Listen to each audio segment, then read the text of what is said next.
Leaders, hello. I wanted to give you an update on tomorrow night's message content, and I'm excited to be continuing a series on leadership called Lead the Generation. So, we're going to be pulling from the book of Philippians, chapter 4, which has a lot to do with having God's peace in our life. You're familiar with the scriptures in verses 6 and 7 that talk about be anxious about nothing but bring all of our worries, our burdens, and our cares, and pray about them and trust that God will move. He goes on in verses 7 to 8 to talk about the peace that comes from that prayer lifestyle and trusting God, but then goes further to say that it also matters what we think and what we speak about. He says, set your mind on things above, and through this you'll also find peace. The big idea here is that he's showing us the different ways that we can rise above the chaos and worry in our lives. But for me, verse 9 brings it all together. And this is what he says. He says, keep putting into practice all you learned and received from me, everything you heard from me and saw me doing. Then the God of peace will be with you. Now, this is significant for a number of reasons. I honestly feel like he's taking a step back and realizing that he's given them a lot of content here to pray and trust, and then also to think and speak. And while those are vital instructions, he comes back to the full focus that you can learn good things, but they won't benefit you until you put them into practice.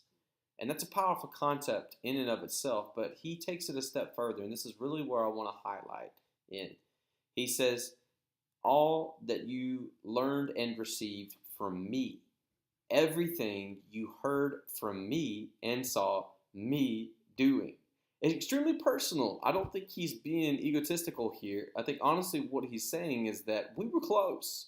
I showed you what I have learned about God, with the goal of presenting before you an example that you could follow.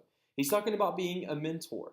And really, he is saying that it's important for you to follow through on your end of being mentored as much as it is on me, the mentor, to do it in the right way.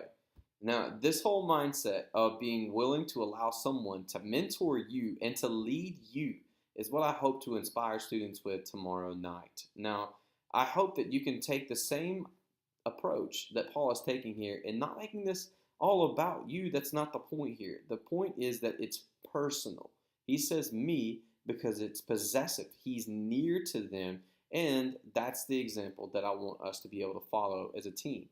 Now, we talked a lot about that for you as group leaders, but really I want the students to know that that's an expectation that I have for them as well, that it takes two to mentor rightly.